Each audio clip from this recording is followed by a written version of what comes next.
ایک مرتبہ حضرت شیخ عبدل قادر جیلانی المعروف حضرت غوث العظم رحمۃ اللہ علیہ دریا کی طرف تشریف لے گئے۔ وہاں ایک 90 سال کی بڑھیا کو دیکھا جو زار و قطار رو رہی تھی۔ ایک مرید نے آپ کی بارگاہ میں عرض کیا، مرشد، اس ضعیفہ کا اکلوتا خوبرو بیٹا تھا، بیچاری نے اس کی شادی رچائی، دولہا نکاح کر کے دلہن کو اسی دریا میں کشتی کے ذریعے اپنے گھر لا رہا تھا کہ کشتی الٹ گئی اور دلہا دلہن سمیت ساری بارات ڈوب گئی۔ اس واقعے کو آج 12 سال گزر چکے ہیں، مگر ماں کا جگر ہے، بیچاری کا غم جاتا نہیں ہے۔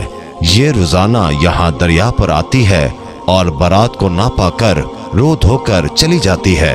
حضور غوث العظم رحمۃ اللہ علیہ کو اس ضعیفہ پر بہت ترس آیا۔ آپ نے اللہ تعالیٰ کی بارگاہ میں ہاتھ اٹھا دیے۔ چند منٹ تک کچھ ظہور نہ ہوا، یعنی کوئی کشتی یا کوئی سواری یا کوئی ڈوبا ہوا شخص نمودار نہ ہوا، تو آپ بےتاب ہو کر بارگاہ الہی میں عرض گزار ہوئے، اے مالک و مولا، اس قدر تاخیر کی کیا وجہ ہے؟ ارشاد ہوا، اے میرے بندے، یہ تاخیر خلاف تقدیر نہیں ہے۔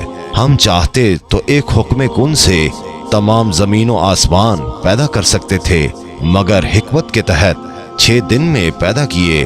بارات کو ڈوبے ہوئے 12 سال گزر چکے ہیں، اب نہ وہ کشتی باقی رہی ہے، نہ ہی اس کی کوئی سواری۔ انسانوں کا گوشت وغیرہ بھی دریائی جانور کھا چکے ہیں۔ ریزہ ریزہ کو اجزائے جسم میں اکٹھا کروا کر دوبارہ زندگی کے مرحلے میں داخل کر دیا ہے۔ اب ان کی آمد کا وقت ہے۔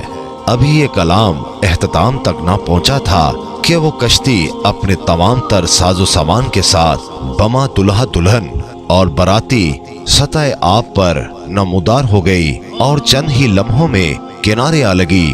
تمام باراتی شیخ عبد القادر جیلانی رحمۃ اللہ علیہ سے دعائیں لے کر خوشی خوشی اپنے گھر پہنچے۔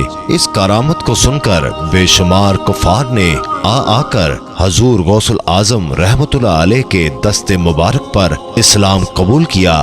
حضرت شیخ عبد القادر جیلانی رحمۃ اللہ علیہ کی یہ کرامت اس قدر تواتر کے ساتھ بیان کی گئی ہے کہ صدیاں گزر جانے کے باوجود برصغیر پاک و ہند کے گوشے گوشے میں اس کی گونج سنائی دیتی ہے۔ اللہ تعالیٰ کی بارگاہ میں دعا ہے کہ اللہ تعالیٰ غوث پاک کے درجات کو بلند فرمائے اور ہمیں اولیاء کرام کا ادب و احترام کرنے کی توفیق عطا فرمائے اور ان کے نقش قدم پر چلنے کی توفیق عطا فرمائے۔ آمین یا رب العالمین۔